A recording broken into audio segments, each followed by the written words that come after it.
Welcome to శిక్షణ channel. Science and టెక్నాలజీకి సంబంధించి అన్నీ మనకి కరెంట్ అఫైర్స్ రిలేటెడ్‌గా మెయిన్‌గా అడగడం జరుగుతుంది. మనకి స్టాక్ అనేవి వెరీ లెస్‌గా ఉంటుంది ఈ యొక్క సైన్స్ అండ్ టెక్నాలజీలో. సో, మనకి గ్రూప్ 2లో గానీ, యూపీఎస్‌సీలో గానీ, ఇతర కాంపిటేటివ్ ఎగ్జామ్స్‌లో ఈ సైన్స్ అండ్ టెక్నాలజీ నుంచి మనకి చాలా సార్లు అడగడం జరుగుతుంది.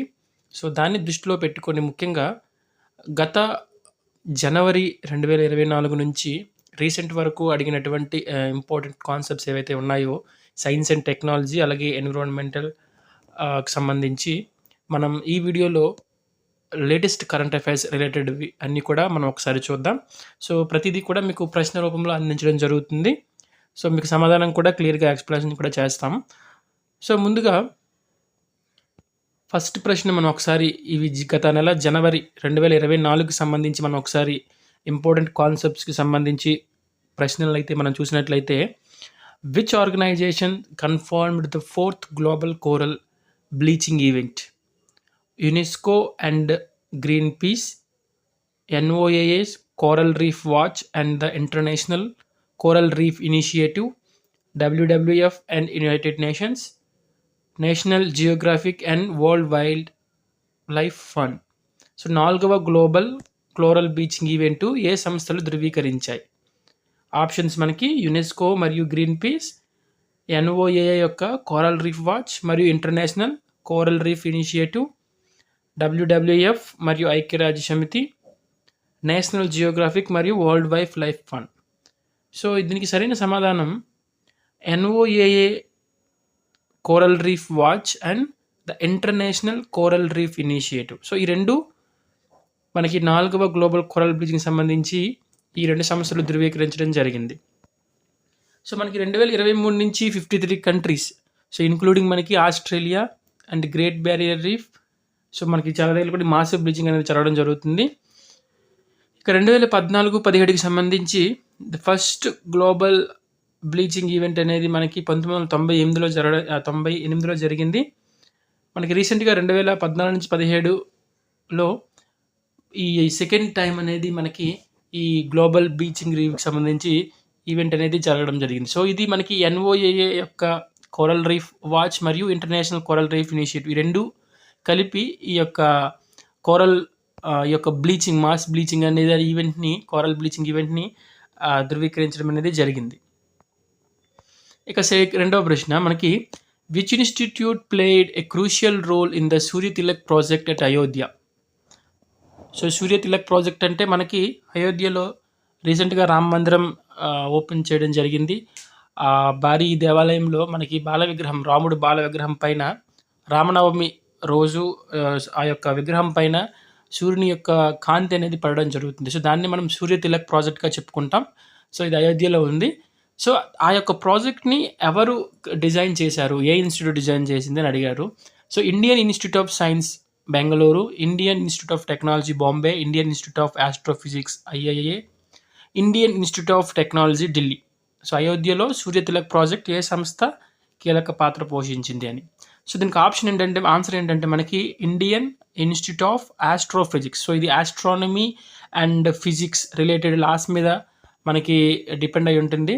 సో, సరైన సమాధానం ఏంటంటే ఇండియన్ ఇన్స్టిట్యూట్ ఆఫ్ ఆస్ట్రోఫిజిక్స్. మనకి ఈ యొక్క సూర్య తిలక్ ప్రాజెక్ట్ ఏంటంటే మనకి రామనవమి రోజు ఖచ్చితంగా రామనవమి రోజుకి మాత్రమే బాల విగ్రహం పైన సూర్యకాంతి అనేది పడాలి. అంటే అది మనకి ఆస్ట్రానమీకి సంబంధించి అలాగే ఫిజిక్స్ లాకి సంబంధించి మనం ఆ ప్రాజెక్ట్ అనేది ఉంటుంది కాబట్టి సో, ఇది ఇండియన్ ఇన్స్టిట్యూట్ ఆఫ్ ఆస్ట్రోఫిజిక్స్ ఐఐఏ వాళ్ళు ఈ యొక్క ప్రాజెక్ట్ అనేది హ్యాండ్ ఓవర్ చేసుకోవడం జరిగింది. సో, ఒకసారి దానికి మనం సంబంధించిన ఇన్ఫర్మేషన్ చూసినట్లయితే so, Indian institute of astrophysics played a crucial role in the Surya Tilak project at Ayodhya. IIA conducted calculations for identifying calendar days of Sri Ramanavami for 19 years cycles. అలాంటంటే రాబోయే అలాగే ఉన్నటువంటి 19 yearsకి సంబంధించి క్యాలెండర్స్ని వాళ్ళు బాగా అనలైజ్ చేసి శ్రీరామనవమి ఏ రోజు పడుతుంది అన్న ఒక క్యాలిక్యులేషన్స్ చేసుకొని ఈ యొక్క ప్రాజెక్ట్ని అనేది వాళ్ళు డిజైన్ చేశారు.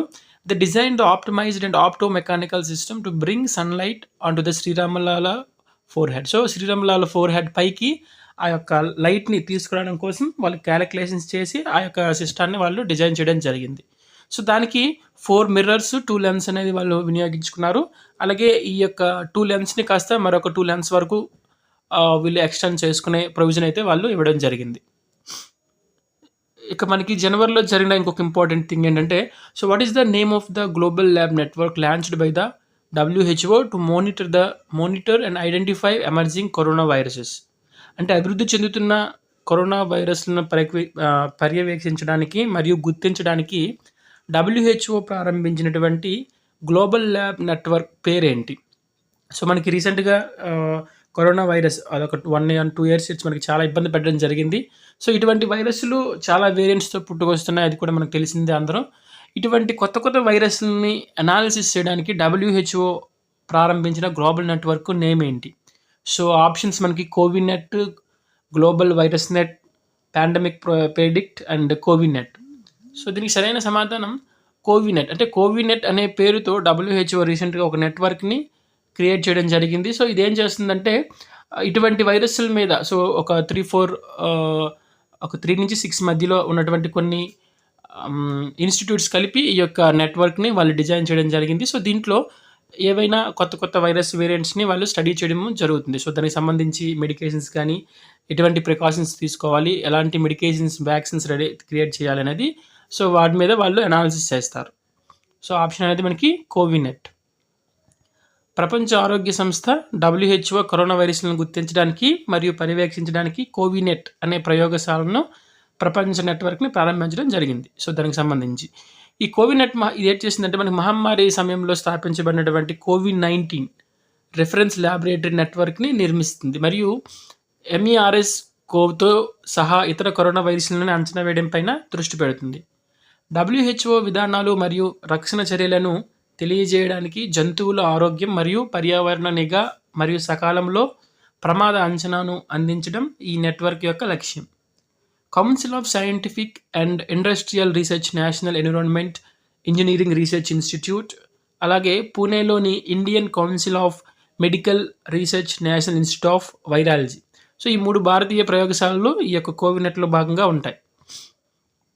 ఈ కోవినెట్లో మొత్తం WHOకి అండర్లో ఉన్నటువంటి 21 దేశాలు అలాగే 36 ప్రయోగశాలలు మొత్తం ఈ కోవినెట్లో భాగంగా ఉంటాయి. సో మన ఇండియా నుంచి 3 భారతీయ ప్రయోగశాలలు కూడా అందులో మనకి ఈ యొక్క కోవినెట్లో భాగంగా ఉన్నాయి ప్రెజెంట్. స్విట్జర్లాండ్లోని జెనీవాలో ఈ 2024-25కి సంబంధించి ఈ యొక్క కార్యాచరణ అనేది వాటి కోసం వాళ్ళు ప్రణాళికలు కూడా వేసుకోవడం జరిగింది. So present WHO director general Tedros Adhanom Ghebreyesus, so మనకి WHO డైరెక్టర్ ఇతను. సో ఇతను కోవిడ్-19 అనేది మొదటి డిసీజ్ ఎక్స్గా అతను తెలియజేయడం అనేది మనకి తెలిసిందే. సో ఇది మనకి కోవినెట్కి సంబంధించి. అలాగే జనవరి నెలకు సంబంధించి ఇంకొకటి, so dark energy spectroscopic instrument DESI యొక్క ప్రాథమిక లక్ష్యం ఏంటి? So dark energy spectroscopic instrument, importance of the DESI. Okay, so మనకి సౌర వ్యవస్థలో కొత్త గ్రహాలను కనుక్కోవడం, నక్షత్రాల ఉష్ణోగ్రతను కొలవడం, విశ్వం యొక్క 3D అతిపెద్ద 3D మ్యాప్ను డిజైన్ చేయడం లేదా రూపొందించడం, గ్రహాంతర జీవుల కోసం శోధించడం. సో ఈ దేశీ అనేది ఒక కెమెరా లాంటిది. సో ఈ యొక్క ఎనర్జీస్కోపిక్ ఇన్స్ట్రుమెంట్ దీని యొక్క లక్ష్యం ఏంటంటే విశ్వం యొక్క అతిపెద్ద 3D మ్యాప్ని రూపొందించడానికి ఈ యొక్క దేశీ అనే ఈ యొక్క ఇన్స్ట్రుమెంట్ని డిజైన్ చేయడం జరిగింది. సో దీని పేరు దేశీ అంటే ఏంటంటే dark energy spectroscopic instrument. So ఇది ఇప్పటివరకు మనకు విశ్వంలోనే అతిపెద్ద 3D మ్యాప్ను దీని ద్వారా తీసుకోవడం జరిగింది. సో దీంట్లో ఒక 500 చిన్న రోబోట్స్ ఉంటాయి. ఇది మనకి 11 బిలియన్ కాంతి సంవత్సరాల దూరంలో ఉన్న వస్తువుల నుంచి వచ్చినటువంటి కాంతిని కూడా దీని ద్వారా మనం ఈజీగా పరిశీలించుకోవచ్చు. అలాగే ఈ యొక్క ఇన్స్ట్రుమెంట్ ద్వారా మనకి డార్క్ ఎనర్జీ మీద ఇది మనకి ఒక ఐడియా అనేది మనకి ఇస్తుంది. మనకి ఆల్రెడీ విశ్వం గురించి మనకు తెలుసు. ఒక సర్టెన్ టైంలో ఒక బిగ్ బ్యాంగ్ థియరీ బట్టి మనకి ఒక విస్ఫోటనం జరిగి అక్కడి నుంచి విశ్వం అలాగా మూవ్ అవుతూ వస్తుంది అని. సో అక్కడ సంబంధించినటువంటి అంటే మన స్టిల్ ఎంత మూవ్ అయినప్పటికీ కూడా ఎక్కడైతే ఈ బిగ్ బ్యాంగ్ జరిగిందో సో అక్కడ జరిగినటువంటి వాటిని కూడా ప్రెజెంట్ మనం ఈ యొక్క దీని ద్వారా అనాలిసిస్ చేయడానికి ఈ యొక్క దేశీయ అనే ఇన్స్ట్రుమెంట్ అనేది చాలా ఉపయోగపడుతుంది. సో ఇది మనకి 1% కంటే ఎక్కువ ఖచ్చితత్వంతో ఇది ఒక రిజల్ట్ అనేది మనకి ఇస్తుంది. అలాగే ఈ యొక్క దేశీ అనేది ఈ డేటా అనేది ప్రతి నెల 1,000,000 గ్యాలక్సీల నుంచి వచ్చిన సమాచారాన్ని ఈ యొక్క ఇన్స్ట్రుమెంట్ ద్వారా ఖచ్చితమైన దీంతో కొలవడం జరుగుతుంది. ఈ ప్రాజెక్ట్‌లో ప్రపంచవ్యాప్తంగా 70 సంస్థలు అలాగే 900 మంది పరిశోధకులు కూడా దీంట్లో భాగంగా ఉన్నారు. సో ముఖ్యంగా మనకి నికోలస్ యుమాయల్ 4 మీటర్ల టెలిస్కోప్పై దీన్ని హోస్ట్ చేయడం అనేది జరిగింది. సో ఇకపోతే which Indian institute of technology IIT achieved great success in developing nano sensor for detecting cytokines. అంటే సైటోకైన్లను గుర్తించడానికి నానో సెన్సార్లను అభివృద్ధి చేయడంలో ఏ ఇండియన్ ఇన్స్టిట్యూట్ ఆఫ్ టెక్నాలజీ గొప్ప విజయాన్ని సాధించడం జరిగింది. సో మనందరికీ తెలుసు నానో టెక్నాలజీ అంటే సో వెరీ చిన్న, అంటే మనకి చాలా చిన్న వస్తువుల్ని ఐటమ్స్ని డిజైన్ చేయడం. సో ఈ నానో సెన్సార్ అంటే మనకి ఒక వన్ టైప్ ఆఫ్ ఎనర్జీ నుంచి ఇంకో టైప్ ఆఫ్ ఎనర్జీలోకి మార్చేవే సెన్సార్స్. సో ఈ నానో సెన్సార్ అంటే వెరీ చిన్నవి, అంటే మనకి మన ఇంటర్నల్ ఆర్గానిజమ్స్లోకి అంటే పంపించడం కానీ అటువంటి వాటికి మనం వెరీ చిన్న చిన్న డివైజెస్లు మాత్రం మనం ఇంజెక్ట్ చేయాల్సి ఉంటుంది. సో వాటిని మనం నానో సెన్సార్స్ అంటాం. ఈ నానో సెన్సార్స్ అంటే సైటోకైన్స్లని డిటెక్ట్ చేయడానికి క్రియేట్ చేసినటువంటి నానో సెన్సార్స్ని ఎవరు అభివృద్ధి చేశారు? ఏ ఐఐటి అభివృద్ధి చేశారు? సో ఐఐటీస్ అన్నీ కూడా మనకి డిఫరెంట్ సైన్స్ అండ్ టెక్నాలజీలో డిఫరెంట్ కొత్త వాటిని ప్రతి సంవత్సరం వాళ్ళు రూపొందిస్తూనే ఉంటారు. సో అలాగే ఈ సైటోకైన్లను ఐడెంటిఫై చేయడానికి ఎవరు చేశారు అంటే ఐఐటి జోధ్పూర్ వాళ్ళు. సో ఈ సైటోకైన్లను ఐఐటి జోధ్పూర్కి సంబంధించిన ఇండియన్ ఇన్స్టిట్యూట్ ఆఫ్ టెక్నాలజీ వాళ్ళు ఈ యొక్క నానో టెక్నాలజీని, నానో సెన్సార్లని వాళ్ళు అభివృద్ధి చేయడం జరిగింది. ఈ నానో సెన్సార్లు మనకి క్యాన్సర్ అంటువ్యాధులకు సంబంధించి వాటిని ముందస్తుగానే గుర్తించడానికి ఈ యొక్క నానో సెన్సార్లు అనేవి ఉపయోగపడతాయి. ఐఐటి జోధ్పూర్లోని ఎలక్ట్రికల్ ఇంజనీరింగ్కి సంబంధించినటువంటి ప్రొఫెసర్ అజయ్ అగర్వాల్ ఈ యొక్క టెక్నాలజీని అభివృద్ధి చేయడం జరిగింది. Nano sensor surface enhanced Raman scattering అనే సూత్రం పైన ఈ యొక్క నానో సెన్సార్స్ అనేవి మనకి డెవలప్ అనేది వాళ్ళు చేశారు. సో ఇది మనకి గుర్తుపెట్టుకోవాలి. So nano sensor surface enhanced Raman scattering అనే సూత్రం పైన ఈ యొక్క నానో సెన్సార్ అనేవి ఆధారపడి పనిచేస్తాయి. అలాగే ఇవి మనకి ఓల్డెన్ డేస్లో ఉపయోగించినటువంటి ఎలీసా మరియు పీసీఆర్ వంటి సాంప్రదాయ పద్ధతుల్లా కాకుండా ఈ సెన్సార్లు అనేవి మనకి 30 నిమిషాల్లో మాత్రమే మనకి ఈ యొక్క అంటే వ్యాధిని కానీ క్యాన్సర్ కణాలను కానీ ఐడెంటిఫై చేయడం అనేది జరుగుతుంది. కాకపోతే ఇది కొంచెం వేగంగా జరుగుతుంది. అలాగే వీటి డిజైన్కి కూడా కొంచెం ఎక్కువ ఖర్చుతో కూడుకున్న విషయం ఇది. అలాగే మనకి ఈ యొక్క నానో సెన్సార్లతో పాటు ఆర్టిఫిషియల్ ఇంటెలిజెన్స్ టెక్నాలజీని కూడా వినియోగించి సో ఇంకా డేటాని వేగంగా ఖచ్చితంగా ప్రాసెస్ చేయడానికి మనకి ఈ యొక్క నానో సెన్సార్స్ అనేవి ఉపయోగపడడం అనేది జరుగుతుంది. సో అలాగే జనవరి నెలకి సంబంధించి శాటిలైట్ కమ్యూనికేషన్కి సంబంధించి which space agency launch the TSAT-1A satellite developed in collaboration between Tata Advanced Systems Limited and Satellogic. అంటే టాటా అడ్వాన్స్డ్ సిస్టమ్ లిమిటెడ్ మరియు శాటలాజిక్ సహకారంతో అభివృద్ధి చేసిన TSAT-1A ఉపగ్రహాన్ని ఏ అంతరిక్ష సంస్థ ప్రయోగించింది? సో టాటా సిస్టమ్స్ అనేది మన ఇండియన్ కంపెనీ. సో వాళ్ళు TSAT-1A అనే ఉపగ్రహాన్ని అంతరిక్షంలోకి ప్రవేశపెట్టడం జరిగింది. వాళ్ళు ఏ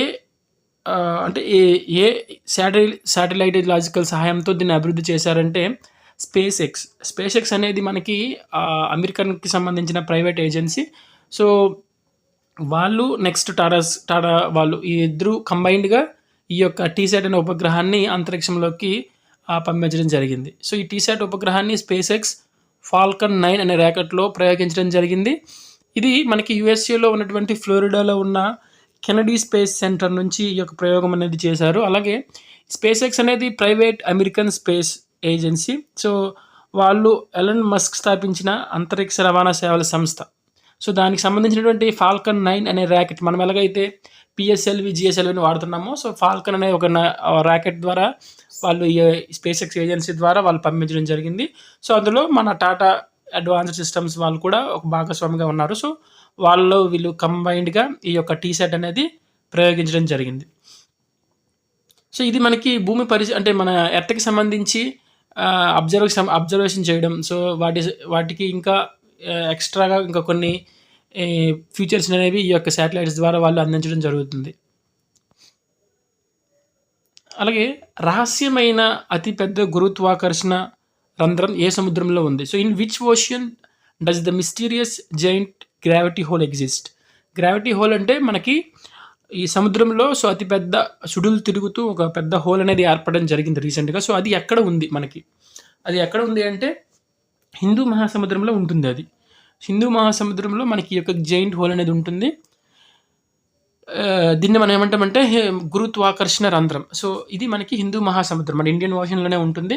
ఇది ఎందుకు వస్తుంది అంటే బలహీనమైన గురుత్వాకర్షణ, అంటే లో ఎర్త్ గ్రావిటీ వలన మనకి ఇది ఏర్పడుతుంది. సో ఇది మనకి సముద్ర మట్టంలో 328 అడుగుల, సో అంత లోతుని ఇది క్రియేట్ చేస్తుంది ఆ యొక్క హోల్ అనేది. సో ఇది అలాగే విధంగా భూమి లోపల నుంచి ఉద్భవించే శిలాద్రవం, అంటే మనకి సముద్రాల్లో అగ్ని పర్వతాలు ఉంటాయి కదా, సో అక్కడ ఆ అగ్ని నుంచి వచ్చే ఈ లార్వా, సో అది కూడా ఇది ఏర్పడడానికి కారణమని కొంతమంది ఊహిస్తున్నారు. ఇది మనకి సౌత్ నుంచి 1.2 మిలియన్ చదరపు మైళ్ళ అంత దూరంలో ఈ యొక్క హోల్ అనేది మనకి హిందూ మహాసముద్రంలో ఉన్నది. సో దీన్ని మొదటగా మనకి 1948లోనే డచ్ సంబంధించి మనకి డచ్ వారు అప్పుడులో పరిపాలించేవారు కదా, సో వాళ్ళకి సంబంధించినటువంటి జియోఫిజిసిస్ట్ ఫెలిక్స్ ఆండ్రిస్ వేనింగ్ మీనిన్స్ అనే ఒక వ్యక్తి దీన్ని మొదటిసారిగా గుర్తించడం అనేది జరిగింది. సో ఇవన్నీ కూడా మనకి జనవరి మంత్కి సంబంధించి కొన్ని ఇంపార్టెంట్ కాన్సెప్ట్స్. సో ఇందులో మనకి సైన్స్ అండ్ టెక్నాలజీకి సంబంధించి మీకు రాబోయే ఎగ్జామ్స్లో ఈ యొక్క టాపిక్స్ నుంచి అడిగే ఆస్కారం ఉంటుంది, ఇక కరెంట్ అఫైర్స్ రిలేటెడ్. ఇక అలాగే మనం ఫిబ్రవరి నెలకి సంబంధించి మరికొన్ని ఇంపార్టెంట్ కాన్సెప్ట్స్ని చూద్దాం. Where in Tamil Nadu has prime minister Narendra Modi laid the foundation stone for the Indian Space Research Organization ISRO second space port on February 28. అంటే మనకి ఫిబ్రవరి 28న భారత అంతరిక్ష పరిశోధన సంస్థ, సో రెండో అంతరిక్ష నౌకాశ్రయానికి మన ప్రధాని పిఎం గారు నరేంద్ర మోడీ గారు తమిళనాడులో ఒక దగ్గర శంకుస్థాపన చేశారు. సో ఎక్కడ శంకుస్థాపన చేశారంటే కులశేఖరపట్నం. సో కులశేఖరపట్నం అంటే మనకి ఇది తమిళనాడులో ఉంటుంది. ఈ కులశేఖరపట్నం దగ్గర మనకి రీసెంట్గా ప్రైమ్ మినిస్టర్ గారు సెకండ్ స్పేస్ పోర్ట్ అనేది ఫిబ్రవరి 28న మనకి ఆయన ఫౌండేషన్ స్టోన్ అనేది వేశారు. సో ఇది మనకి చాలా ఇంపార్టెంట్ ప్రశ్న, దీన్ని గుర్తుపెట్టుకోవాలి. సో దీనికి సంబంధించి మరికొన్ని చూద్దాం. తమిళనాడులోని కులశేఖరపట్నంలో భారత అంతరిక్ష పరిశోధన సంస్థ ఇస్రో రెండో అంతరిక్ష నౌకాశ్రయానికి ప్రధాని నరేంద్ర మోడీ శంకుస్థాపన అనేది చేయడం జరిగింది. సో ఈ కొత్త స్పేస్ పోర్ట్ ఏంటంటే మరింత శక్తివంతమైన సమర్థవంతమైన ర్యాకెట్ల ప్రయోగాలకి ఇది ఎంతో సులభతరంగా ఉంటుంది అనే లక్ష్యంగా పెట్టుకొని మనకి అక్కడ కొత్తగా ఇంకొక పోర్ట్ని నిర్మించడం కోసం పిఎం గారు రీసెంట్గా ఫౌండేషన్ స్టోన్ అనేది వేశారు. అలాగే అక్కడ 2000 ఎకరాస్లో ఈ తమిళనాడులోని ఏ జిల్లాలో అంటే ఇది తూత్తుకుడి అనే జిల్లాలో దీన్ని ప్రజెంట్ డెవలప్ చేస్తున్నారు. మనకు ఆల్రెడీ తెలుసు, మన ఆంధ్రప్రదేశ్లో కూడా శ్రీహరికోట నుంచి రాకెట్లు అనేవి మనకి ప్రవేశపెడతారు. సో మనకి శ్రీలంక నుంచి ర్యాకెట్లు శ్రీహరికోట నుంచి మనకి ఈ ర్యాకెట్లు ప్రవేశపెట్టినప్పుడు మన కిందనే ఉన్నటువంటి సౌత్లో ఉన్నటువంటి ఈ శ్రీలంక సంబంధించిన ఎయిర్ సరౌండింగ్స్లోకి ఖచ్చితంగా ఇది వెళ్ళాల్సి ఉంటుంది మనకి. ఎందుకంటే మనకి ర్యాకెట్స్ ఎప్పుడు తిన్నగా అంటే స్ట్రైట్గా వెర్టికల్గా మనకి ప్రవేశపెట్టడం జరగదు. సో అది సెట్ అయిన యాంగిల్తో మనకి రొటేషన్ పద్ధతిలో మనకి ఇది పెడతారు. కాబట్టి మనం అక్కడి నుంచి ప్రవేశపెడితే మనం ఎక్కడంటే మనం నెల్లూరు నుంచి శ్రీహరికోట నుంచి కానీ స్పేస్ క్రాఫ్ట్స్ మనం ల్యాండ్ చేసినట్లయితే అది ఖచ్చితంగా మనకి శ్రీలంకకు సంబంధించి ఎయిర్ స్పేస్ని టచ్ చేయాల్సి ఉంటుంది. సో దాన్ని అవాయిడ్ చేయడానికి కూడా మనకి ఇక్కడ కులశేఖరపట్నం నుంచి కానీ ర్యాకెట్స్ని ప్రవేశపెడితే మనకి అది తప్పుతుంది. సో అది వేరే కంట్రీ కాబట్టి వాళ్ళ ఎయిర్ స్పేస్కి వెళ్ళాల్సిన అవసరం మనకు ఉండదు. సో అదొకటి మెయిన్ ఉద్దేశంలో పెట్టుకొని ఆ యొక్క స్థలాన్ని ఎంచుకోవడం జరిగింది. అలాగే మనకి మహేంద్రగిరిలోని ఇస్రో ప్రొపల్షన్ కాంప్లెక్స్ శ్రీహరికోట కంటే ఇది కులశేఖరపట్నానికి దగ్గరగా ఉంటుంది. అంటే మనకేంటంటే మనకి మహేంద్రగిరి నుంచి ఈ ప్రొపల్షన్ అదే ఏవైతే మనకి ర్యాకెట్స్‌లో ఉంటాయో భాగాలు, విడి భాగాలు, సో అది మహేంద్రగిరి నుంచి తీసుకొచ్చి మనకి శ్రీహరికోటకి పంపిస్తారు. అక్కడ వాటిని ఫిక్స్ చేస్తారు, అసెంబుల్ చేస్తారు.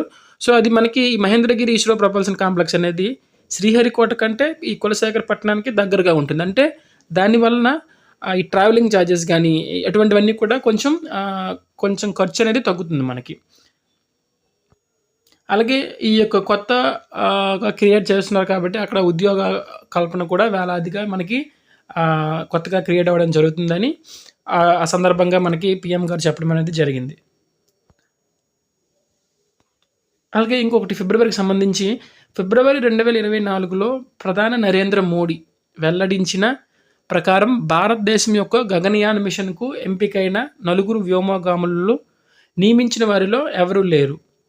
Who is not in the 4 astronaut designers selected for India's Gaganyaan mission as revealed by Prime Minister Narendra Modi in February 2024. అంటే మనకి గగన్యాన్ మిషన్ ఉంది. అంటే మన గగన తలంలోకి అంటే మన మనుషుల్ని పంపించి అక్కడ ఒక 3-4 డేస్ ఉంచి వాళ్ళని మళ్ళీ భూమికి రప్పించడం తిరిగి. సో ఇటువంటి మిషన్ కోసం ఒక 4 పీఎం గారు ఎంపిక చేయడం జరిగింది. సో వాళ్ళకి ఆల్రెడీ రష్యా నుంచి ట్రైనింగ్ కూడా ఇవ్వడం జరుగుతుంది. సో అందులో ఎవరు లేరు అని అడుగుతున్నారు. సో ఈ అందరిలో కూడా మనకి రజనీష్ కుమార్ అనే వ్యక్తి ఉండరు. సో రిమైనింగ్ 3 కూడా ఆ ట్రైనింగ్లో వెళ్ళాల్సిన 4 వ్యోమగాముల లిస్టులో ఈ 3 కూడా ఉంటారు. సో ఇతని ప్లేస్లో 4వ వ్యక్తి ఉంటారు. సో ఇప్పుడు దీనికి సంబంధించి పూర్తి సమాచారం చూద్దాం. సో పి బాలకృష్ణ నాయర్, అజిత్ కృష్ణన్, అలాగే అంగద్ ప్రతాప్. సో ఈ 3తో పాటు ఇంకా శుక్లా అనే వ్యక్తి, so wing commander S Shukla అనే వ్యక్తి కూడా ఈ 4కి కూడా మనం గగన్యాన్ అనే మిషన్ ద్వారా అంతరిక్షంలోకి ప్రవేశపెట్టడానికి ఆల్రెడీ సెలెక్ట్ చేయడం జరిగింది. సో ఫిబ్రవరి 2024 ప్రధాని నరేంద్ర మోడీ వెల్లడించిన ప్రకారం భారతదేశం యొక్క గగన్యాన్ మిషన్ కోసం ఎంపిక చేసిన 4 వ్యోమగాముల్లో రజనీష్ కుమార్ అనే వ్యక్తి ఉండరు. సో అతని ప్లేస్లో వింగ్ కమాండర్ ఎస్ శుక్లా అనే వ్యక్తి ఉంటారు. సో ఈ మిషన్ కోసం ఎంపిక చేయబడిన వ్యోమగాములు ఎవరెవరంటే P Balakrishna Nair, Ajit Krishnan, Angad Pratap, wing commander S Shukla. So వీళ్ళందరూ కూడా కేరళలోని తిరువనంతపురంలో ఉన్నటువంటి విక్రమ్ సారాభాయ్ స్పేస్ సెంటర్లో మన పిఎం గారు వీళ్ళకి వ్యోమగామి రెక్కలు అంటే ఈ వ్యోమగామి రెక్కలను అందించడం జరిగింది. అంటే ఏంటంటే వాళ్ళకి కంగ్రాచులేషన్స్ చెప్తూ ఇది ఇవ్వడం జరిగింది. సో ఈ గగన్యాన్ మిషన్ ఏంటంటే 3 రోజుల మిషన్. సో దీనికోసం 4 వ్యక్తులని 400 కిలోమీటర్ల దూరంలో, అంటే మన భూమి నుంచి 400 కిలోమీటర్ల దూరంలో ఉన్న కక్షలోకి వాళ్ళని పంపిస్తారు. సో అక్కడ ఒక 3-4 డేస్ ఉంటారు, అంటే 3 డేస్ ఉంటారు ఎగ్జాక్ట్గా. ఈ 3 డేస్ ఉంచిన తర్వాత వాళ్ళు తిరిగి మళ్ళీ మళ్ళీ భూమి మీదకి తీసుకువస్తారు. సో అది మనకి ఈ గగన్యాన్ మిషన్ అనేది. సో వీరందరూ కూడా రష్యాలోని జ్వియడ్నోగోరోడోక్ నగరంలో ఏడాది పాటు శిక్షణ కూడా వీళ్ళు తీసుకోవడం జరిగింది. So what is the name of the Indian first septic tank cleaner robot? So ఇది ఈ సైన్స్ అండ్ టెక్నాలజీ సంబంధించి ఫిబ్రవరి మంత్లో తెలుసుకోవాల్సింది ఇది కూడా.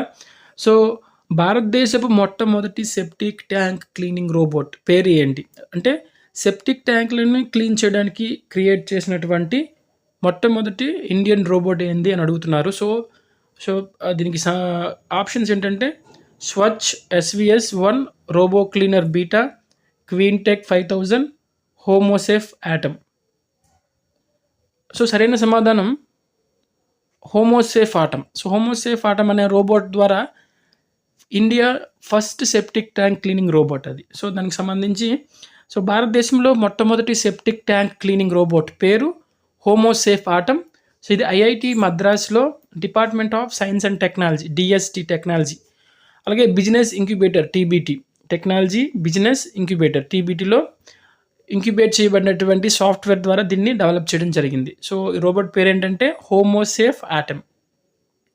ఇది మాన్యువల్ స్కావెంజ్ని తొలగించడానికి సాంకేతికంగా ఎండ్ టు ఎండ్ పరిష్కారాన్ని అందిస్తుంది. అంటే మనం మాన్యువల్గా ఆ యొక్క సెప్టిక్ ట్యాంక్ని క్లీన్ చేయడం కాకుండా సో ఈ రోబోట్ ద్వారా మనం ఆపరేట్ చేస్తూ ఈ యొక్క స్కావెంజ్ అనేది మనం క్లీనింగ్ చేయడానికి ఉపయోగపడుతుంది ఇది.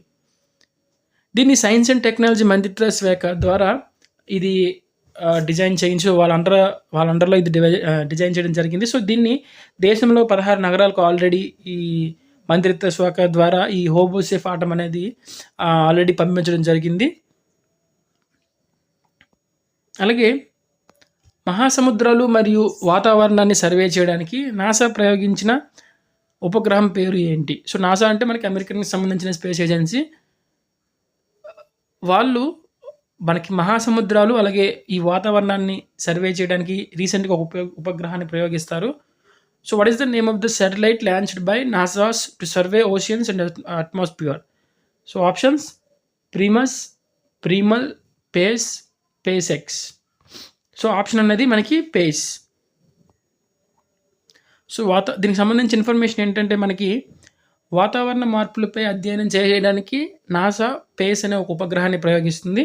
సో అది సముద్రాలు అలాగే వాతావరణాన్ని సర్వే చేస్తారు. సో దాని ద్వారా దానికి పేస్ అనే పేరు పెట్టడం జరిగింది. సో పేస్ అంటే ఏంటంటే plankton aerosol cloud ocean ecosystem. So PACE అనేది దానికి అబ్రివేషన్. ఇది మనకి కేప్ కెనరావెల్ నుండి స్పేస్ ఎక్స్ అనే ఫాల్కన్ 9 అనే ర్యాకెట్ ద్వారా ఇది పంపించడం జరిగింది స్పేస్ ఎక్స్ అనే ఏజెన్సీ ద్వారా. సో మనం ఆల్రెడీ ఇందాక చూసాం స్పేస్ ఎక్స్ ఏజెన్సీ అనేది అమెరికాకి సంబంధించిన ఒక ప్రైవేట్ ఏజెన్సీ.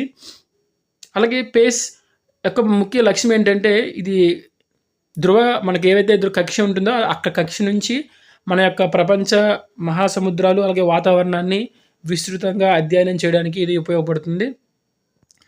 ఇది మనకి భూమి యొక్క ఉపరితలం నుంచి 420 మైళ్ళ దూరంలో దీన్ని 3 ఏళ్ల పాటు అక్కడ ఆ కక్షలో ఉంచుతారు. సో అక్కడి నుంచి మనకి ఇది అనాలిసిస్ చేస్తుంది.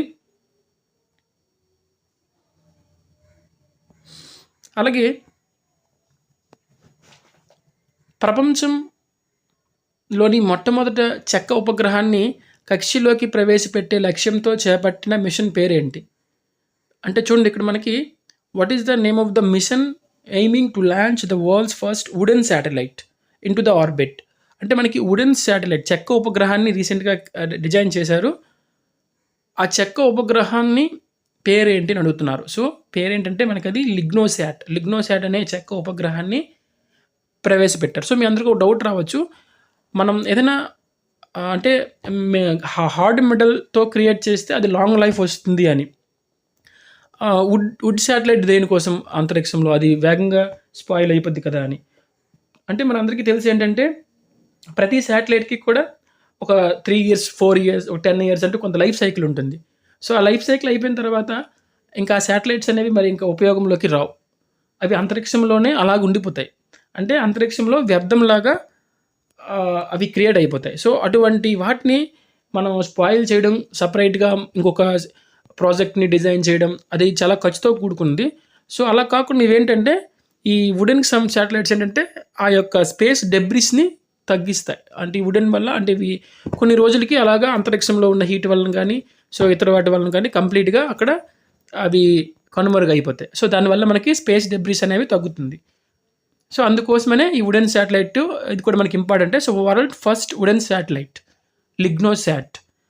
సో దీన్ని నాసా మరియు Japan Aerospace Exploration Agency JAXA ప్రపంచంలోనే ఈ మొట్టమొదటి చెక్క ఉపగ్రహాన్ని కక్షలోకి ప్రవేశపెట్టడానికి వాళ్ళు సిద్ధంగా ఉన్నారు. అది డిజైన్ చేయడం కూడా జరిగింది.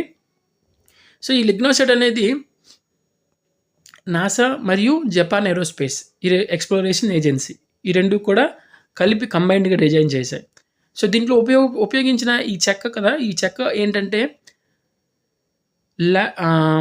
జపనీస్కి సంబంధించి మ్యాగ్నోలియా అనే కలపతో దీన్ని నిర్మించడం అనేది జరిగింది.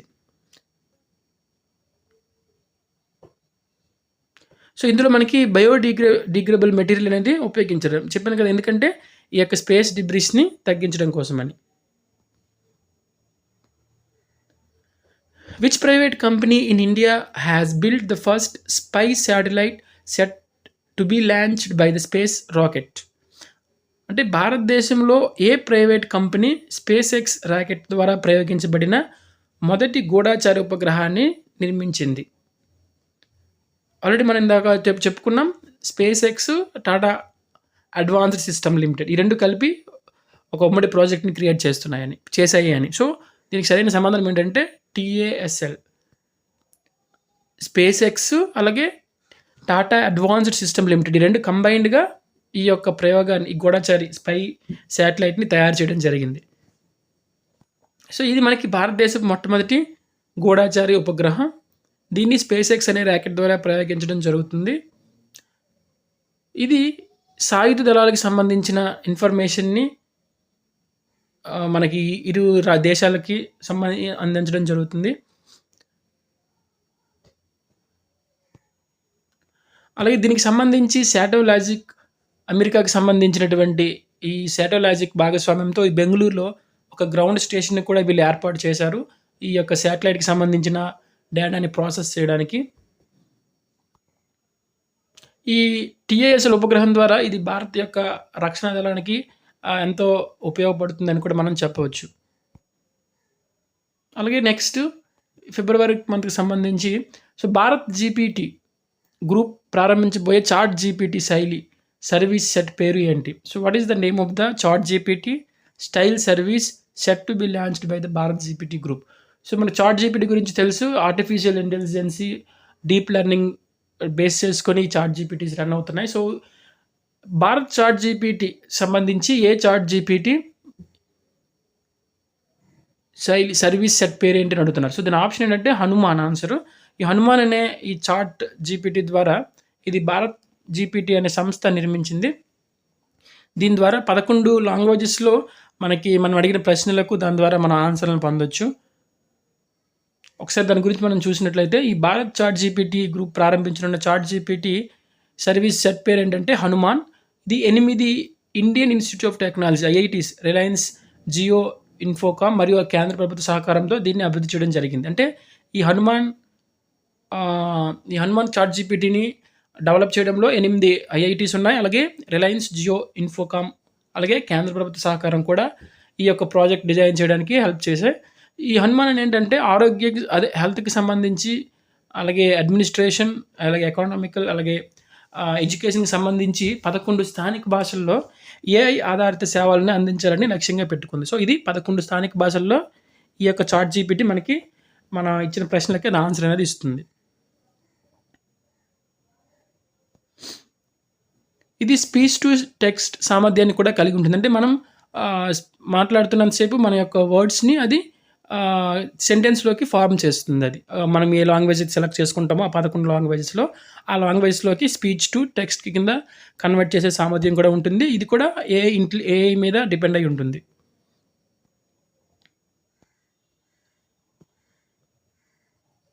అలాగే కంప్యూటర్ విజన్ కోసం ప్రపంచంలోనే మొట్టమొదటి నో కోడ్ ప్లాట్ఫామ్గా పిలువబడే ప్రథమ్ని ఇటీవల ఏ కంపెనీ ప్రారంభించింది? Which company recently launched Pratham known as the world's first no code platform for computer vision? No code అంటే ఎటువంటి కోడింగ్ లేకుండా ప్రథమ్ అని ఎవరు ప్రారంభించారు అని అడుగుతుంది. దీన్ని ఏఐని అసెట్ AI అనే ఒక కంపెనీ అనేది ఈ యొక్క ప్రథమ్ అనే సాఫ్ట్వేర్ని లాంచ్ చేయడం జరిగింది. కంప్యూటర్ విజన్ కోసం ప్రపంచంలోనే మొట్టమొదట నో కోడ్ ప్లాట్ఫామ్గా మనకి ఈ యొక్క ప్రథమ్ని AI ఇటీవలగా అసెట్ AI అనే వాళ్ళు రీసెంట్గా ప్రారంభించడం జరిగింది. ఇది ప్రపంచంలోనే మొట్టమొదటి నో కోడ్ కంప్యూటర్ విజన్ ప్లాట్ఫామ్గా దీన్ని ఆవిష్కరించారు. అలాగే కంప్యూటర్ విజన్ మరియు ఆర్టిఫిషియల్ ఇంటెలిజెన్స్ టెక్నాలజీలకు ప్రాప్యతను అలాగే ప్రజాస్వామీకరించడంలోనూ లోతైన కోడింగ్ పరిజ్ఞానం లేని వినియోగదారులకు ఈ యొక్క AI ద్వారా ఇది అందుబాటులో ఉంచడం కోసమే దీని యొక్క మెయిన్. అంటే కోడింగ్ మీద అవగాహన లేకపోయినప్పటికీ ఈ యొక్క ప్రథమ్ని ఉపయోగించి వాళ్ళకి కావాల్సినటువంటి కంప్యూటర్ రిలేటెడ్ ఏవైతే ఉన్నాయో ఈ యొక్క ఇంటెలిజెన్స్ టెక్నాలజీని ఉపయోగించి వాళ్ళకి ఇది ఉపయోగపడుతుంది. అలాగే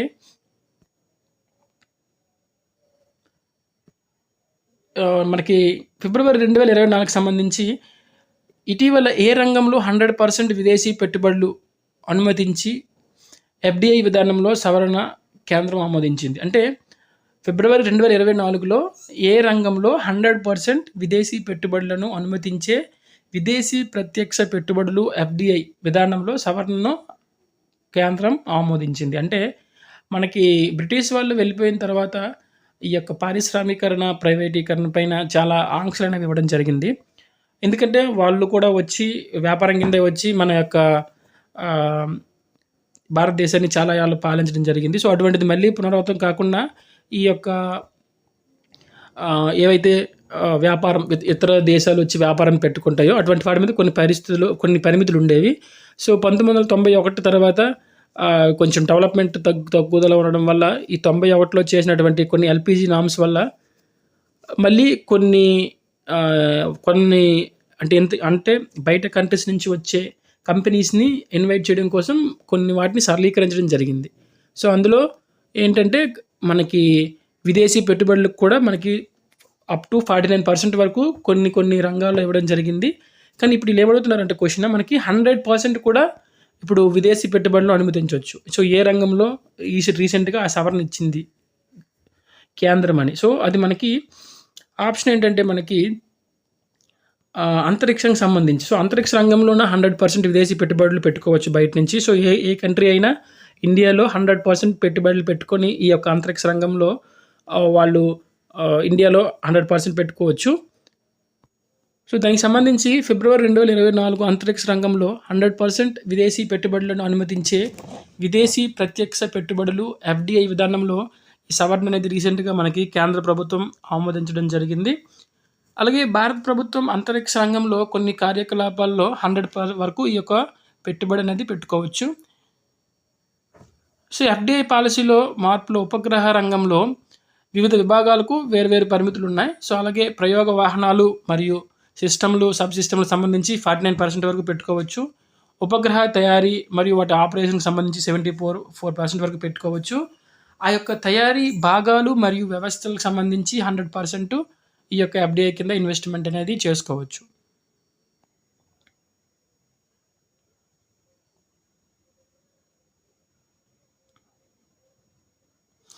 $2032 నాటికి $47.3 బిలియన్ చేరుకోగల పరిశ్రమలపై పెట్టుబడి పెట్టేందుకు అంతరిక్ష ప్రయోగాలను ప్రైవేటీకరించాలని మరియు ప్రస్తుతం 2% నుండి తన వాటాను పెంచుకోవాలని యోచిస్తున్న భారతదేశం ప్రపంచంలో అంతరిక్ష మార్కెట్లో తన ఉనికిని పెంచుకోవాలని లక్ష్యంగా పెట్టుకుంది. అంటే ఈ యొక్క విదేశీ పెట్టుబడుల వలన కొంత ఆర్థిక పరిస్థితిని పెంచుకోవడం కోసము ఈ యొక్క సవరణ అనేది చేయడం జరిగింది. ఇక మార్చ్ మంత్కి సంబంధించి what is the name of the satellite launched by China for environmental monitoring.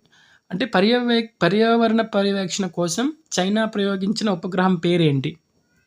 So, యున్హై 3 అనే శాటిలైట్ని రీసెంట్గా చైనా వాళ్ళు ప్రయోగించడం జరిగింది. సో, దానికి సంబంధించి మనకి ఇన్ఫర్మేషన్ ఒకసారి చూసినట్లయితే ఈ యున్హై 3 అనేది ఎన్విరాన్మెంటల్ మానిటరింగ్ సంబంధించిన ఉపగ్రహం. షాంగ్సీ ప్రావిన్స్లోని తైయువాన్ ఉపగ్రహ ప్రయోగ కేంద్రం నుంచి పర్యావరణ పర్యవేక్షణ కోసం చైనా ఈ యున్హై 3 అనే ఉపగ్రహాన్ని ప్రయోగించింది. మార్చ్ 6 లాంగ్ మార్చ్ 6 రాకెట్ను ఉపయోగించి మార్చి 27, 2024న ఈ బీజింగ్ నుంచి ఉదయం 6:51 ప్రయోగించడం జరిగింది. అలాగే ఈ ఉపగ్రహం వాతావరణం మరియు సముద్ర పర్యావరణానికి సంబంధించి అనాలిసిస్ని, అలాగే అంతరిక్షంలో ఉన్నటువంటి పర్యావరణాన్ని పర్యవేక్షించడానికి, అలాగే విపత్తులు వాటిని ఎలా నివారించాలి, సో ముందస్తు హెచ్చరికలకు వాటికి సంబంధించి అన్నీ కూడా ఈ యొక్క ఉపగ్రహం ద్వారా వాళ్ళు తెలుసుకోనున్నారు.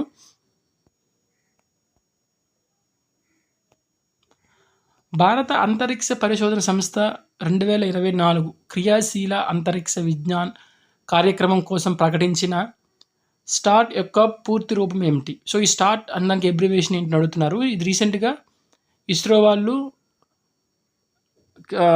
పెట్టినటువంటి ఒక కార్యక్రమం. సో, దాని ఆన్సర్ ఏంటంటే, so what is the full form of START as announced by the Indian space research organisation for its 2024 active space science programme.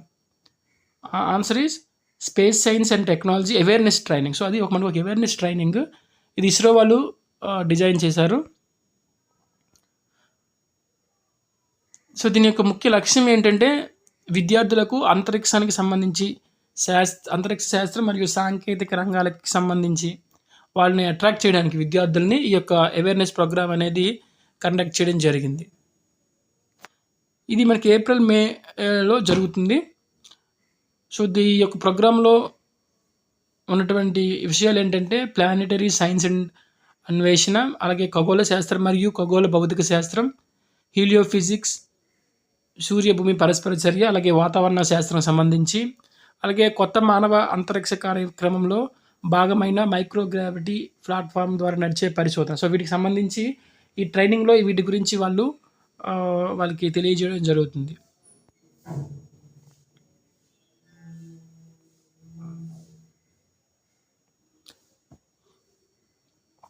ఇటీవల శాస్త్రవేత్తలు కనుగొన్న శక్తి మరియు శివ అంటే ఏంటి? So what are Shakti and Shiva recently discovered by the scientist?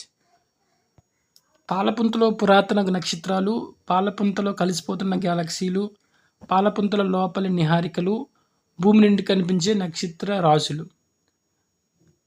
అవేంటంటే పాలపుంతలో కలిసిపోతున్న గ్యాలక్సీలు. So galaxies merging with the Milky Way. So Milky వేలో కలిసిపోతున్న గ్యాలక్సీలు శక్తి మరియు శివ అంటే.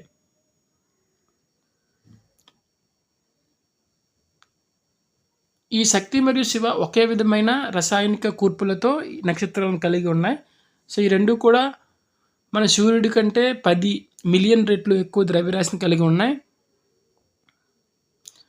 అలాగే ఇవి యూరోపియన్ స్పేస్ ఏజెన్సీ సంబంధించినటువంటి గియో స్పేస్ టెలిస్కోప్ ద్వారా వీటిని కనుక్కోవడం జరిగింది.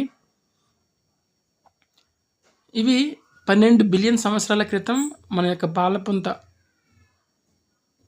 ఆది ముక్కలతో విలీనమైన 2 విభిన్న గ్యాలక్సీల కింద శాస్త్రవేత్తలు వీటిని అనాలిసిస్ చేయడం జరిగింది. అలాగే భారత అంతరిక్ష పరిశోధన సంస్థ కర్ణాటక చల్లకేరులో ఏరోనాటికల్ టెస్ట్ రేంజ్లో విజయవంతంగా ల్యాండ్ అయిన పునర్వియోగ ప్రయోగం వాహనం RLV పేరు ఏమిటి? What is the name of the reusable launch vehicle that the Indian space research Organisation successfully landed at the aeronautical test range in Karnataka Challakere? అంటే రీయూజబుల్ లాంచింగ్ వెహికల్ అంటే మనకి ఇప్పుడు ఏవైతే లాంచింగ్ వెహికల్స్ వాడుతున్నారో వాటిని ఆ యొక్క ఉపగ్రహాలను ప్రవేశపెట్టిన తర్వాత ఇవేవైతే విడి భాగాలు ఉంటాయో అవన్నీ కూడా సముద్రంలో కూలిపోతాయి. అవి మళ్ళీ మనం రీయూజ్ చేయడానికి కుదరదు. సో దాన్ని అవాయిడ్ చేయడానికి రీయూజబుల్ లాంచింగ్ వెహికల్ అనేది క్రియేట్ చేయడం జరిగింది. సో దాని పేరు ఏంటని అడుగుతున్నాడు. సో దాని పేరు పుష్పక్.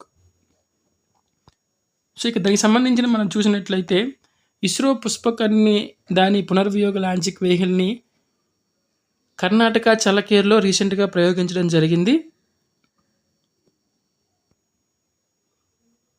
ఇది RLV యొక్క 3వ ల్యాండింగ్ మిషన్.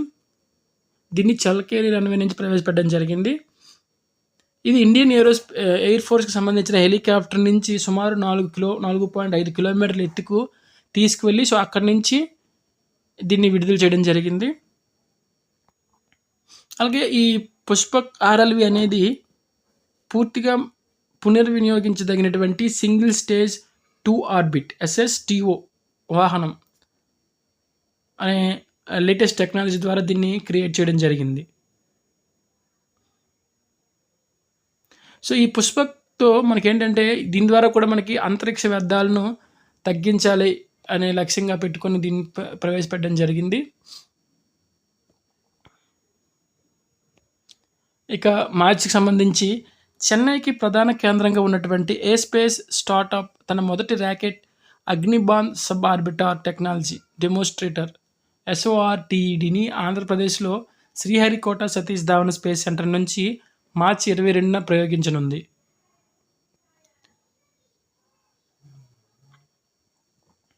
సో దీని ఆన్సర్ వచ్చి Agnikul Cosmic private limited. So తమిళనాడుకి చెందినటువంటి ఈ స్టార్టప్ అయినటువంటి అగ్నికుల్ కాస్మిక్ ప్రైవేట్ లిమిటెడ్ ఆంధ్రప్రదేశ్లో ఉన్నటువంటి శ్రీహరికోట నుంచి తన మొదటి ర్యాకెట్ అయినటువంటి అగ్నిబాన్ సబ్ ఆర్బిటార్ టెక్నాలజీ డెమాన్స్ట్రేటర్ని ఇది ప్రవేశపెట్టడం జరిగింది.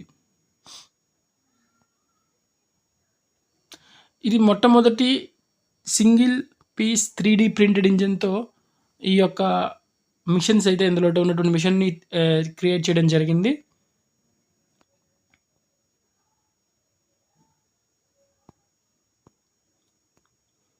అలాగే గగన్యాన్ స్పేస్ ఫ్లైట్ మిషన్ కోసం విక్రమ్ సారాభాయ్ స్పేస్ సెంటర్ అభివృద్ధి చేసినటువంటి మల్టీపర్పస్ యాప్ సఖీ యొక్క ఉద్దేశ్యం ఏమిటి? సఖీ అనే ఒక యాప్ అనేది రీసెంట్‌గా విక్రమ్ సారాభాయ్ స్పేస్ సెంటర్ గగన్యాన్ ప్రాజెక్ట్‌కి సంబంధించి క్రియేట్ చేయడం జరిగింది. సో, ఆ యొక్క ఉద్దేశ్యం ఏంటి? So, what is the purpose of the multipurpose app Sakhi developed by the Vikram Sarabhai space centre for the Gaganyaan space flight machine.